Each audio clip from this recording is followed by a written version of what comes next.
You're not lazy, at least not in the way people think, because lazy people don't think like this. They don't imagine bigger lives.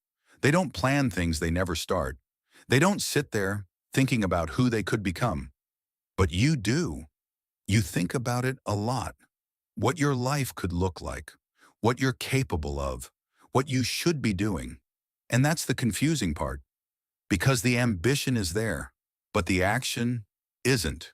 And that creates tension, a constant feeling that something is off, like you're capable of more, but you're not moving. This is where it starts. You set a goal, something meaningful. You think about it, plan it, visualize it. And for a moment, it feels real, like you're already on your way. But then, nothing happens. You delay, you wait, you hesitate. And suddenly, days pass, then weeks. And now you're stuck again. Not because you don't care, but because you can't seem to move. This isn't laziness. It's something deeper. Psychology calls this a conflict between intention and action, where the desire to achieve exists, but the brain resists execution. And one of the biggest reasons for that is something called cognitive overload. When your mind is constantly thinking, planning, analyzing, it creates the illusion of progress, but no real movement. You sit down to start something important. You know what needs to be done, but instead of starting, you think about starting. You plan the steps and organize the approach, consider the outcomes, and somehow that replaces the action itself, because thinking feels like doing, but it isn't. Research shows that rumination, repetitive thinking, can trap people in mental loops without leading to real solutions. And the more you stay in that loop, the harder it becomes to act. This is where the contradiction grows. You're ambitious, but you're inactive. You want more, but you do less. And over time, that creates frustration, because now you're not just stuck. You're aware that you're stuck. You tell yourself, I'll start tomorrow, and you mean it. But tomorrow comes, and the same cycle repeats. Not because you lied to yourself, but because your brain is avoiding something. Research suggests that overthinking can act as cognitive avoidance, where the mind keeps analyzing instead of facing action or uncertainty. Because action comes with risk, failure, judgment, uncertainty. Thinking doesn't. So your brain chooses the safer path, even if it keeps you stuck. This is where people misunderstand you. They think you're lazy, but they don't see what's happening internally. The constant thinking, the pressure, the awareness. Because laziness is simple, but this is not. There's another layer to this. Many people who appear lazy are actually dealing with perfectionism, not the visible kind, but the internal kind, where nothing feels good enough to start, so you wait until you feel ready, until it feels perfect, until the timing is right, but that moment never comes. You want to start something new, a project, a business, a change, but your mind starts running ahead. What if it fails? What if I'm not ready? What if I mess it up? So instead of starting small, you don't start at all, because in your mind, if it can't be done properly, it shouldn't be done yet. But there's something deeper behind that. It's not just about doing it right. It's about what happens if you don't. Because if you try and it fails, it's no longer just the task that failed. It's you. Research on motivation and self-identity shows that people avoid action when failure threatens their self-concept, the version of you that believed you were capable. And your brain wants to protect that. So instead of risking that outcome, it delays action altogether.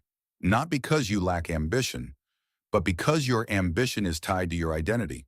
So in other words, if failing means I'm not who I thought I was, your brain delays action to protect your identity.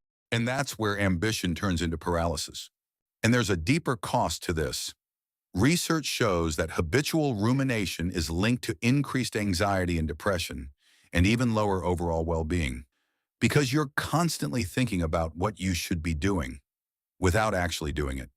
So the pressure builds internally. silently. Over time, this creates a pattern. You become someone who thinks a lot, but executes little. Not because you lack discipline, but because your mind is overloaded. Too many possibilities, too many expectations, too much awareness, and no clear action. And there's another reason this feels so draining. Research in cognitive psychology shows that mental energy is limited. Every time you think, analyze, or weigh options, you're using it. Psychologists call this decision fatigue, where too many mental decisions reduce your ability to act. So by the time it's actually time to move, you're already exhausted, not physically, mentally, and action requires energy you've already spent. So to put this in simple terms, the more you think, the less energy you have to act. Here's the truth most people don't realize. Ambition without action is exhausting because you're constantly aware of your potential, but disconnected from your movement. And that gap drains you. But here's where it shifts. You don't fix this by thinking more. You fix it by breaking the pattern. Because the problem was never your ambition, it was your relationship with action. The truth is, you're not lazy. You're overloaded, overthinking, overanalyzing, overpreparing, and underacting. But once you see that clearly, everything changes. Because now, you stop waiting to feel ready. You stop trying to think your way into progress. And you start moving before everything makes sense. Because clarity doesn't come before action, it comes after it. And once you understand that, you don't lose your ambition. You unlock it. And that's when you stop being the person who thinks about doing more and become the person who actually does.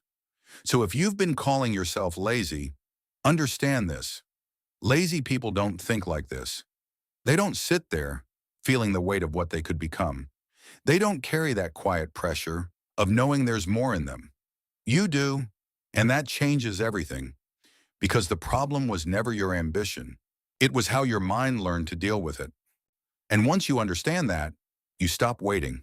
You stop negotiating with your thoughts.